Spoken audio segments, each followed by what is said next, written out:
Hello and welcome to this James the Bike Guy, where today we're getting to take a look at an epic road bike that has set the bar in the endurance category for over a decade.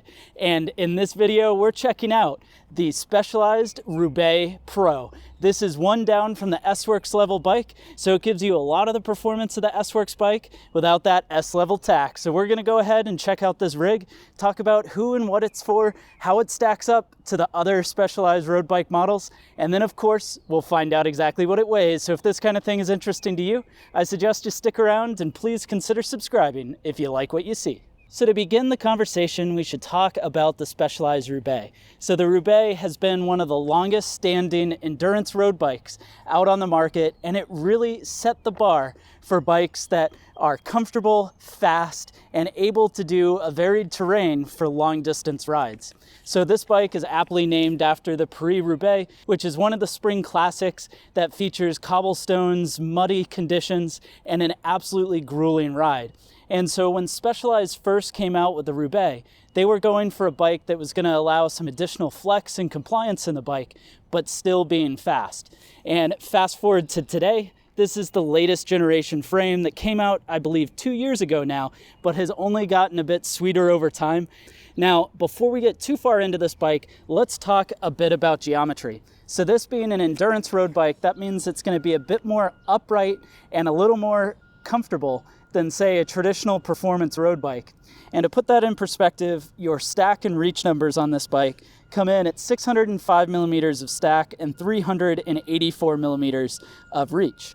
Now, if we compare that to the Specialized Tarmac, which is their all-out performance race bike, that's going to have 555 millimeters of stack and 398 reach in a size 56. So considerably shorter at 50 millimeters lower and 15 millimeters longer in reach. Now that we've learned a bit about the Specialized Roubaix, let's talk about this frame. So this frame that's in front of us here is what they call their 10R carbon frame. So the 10R carbon frame is the level of carbon that's in here, and this particular frame comes in one step below their S-Works level. So the S-Works level version of this bike gets an 11R frame that they claim to weigh only 900 grams for the frame set. And that particular frame is going to have virtually all the same features as this bike, but just with a little bit lighter carbon layup. Now, I spent some time searching online without success to find out the weight difference between the 11 and the 10R frame, but it seems people claim between 50 and 175 grams. And that weight difference would still leave this being one of the lighter road bikes that are out there with disc brakes. And they do that because Specialized wants to suspend the rider and not the bike, which basically is a play on why they chose to do suspension in the handlebar just above the frame rather than down below. So we've all seen some other brands, Cannondale, things like that, that have a shock here, either in the head tube or on the left side of the fork. But instead, Specialized is suspending the rider through a shock above the front end. And basically the magic in doing that is that means that it's going to have axial suspension travel rather than splay, which is going to allow the bike to continue with forward momentum. It also lightens the front end, and it doesn't mean that, say, when you grab the brakes, you're not going to be compressing the front end and changing the head tube angle so that you get a little funky handling. Instead, by having the suspension all here in the front end, it's going to keep the geometry of the bike stable, the fit of the bike stable, and then you're also going to have this adjustment for compression. So basically, as you go up, that's going to more or less firm out the front end where it's nearly a lockout, and then when you open it up, the front end is now going to have lots of compression for going over bumpy roads. So rather than running a super chunky tire or some frame flex, instead they've got the suspension in the front end to support the rider. And then going to the back, it's mounted up using this arrow-shaped seat post, their pave seat post, going in between a divorced seat stay to top tube combination. So underneath here, if we pop this cap off, you'll see down there is space for this seat post to flex back and flex forward. And essentially what they're doing is they're adding suspension right into the rear end through the flex of the carbon on the seat post. Going through the rest of the bike, you're through axle and back, so 12 by 142. Up front through that carbon fork is 12 by 100 millimeters. You do have a threaded bottom bracket down here in the center and the capability to run electronic or mechanical shifting on this bike.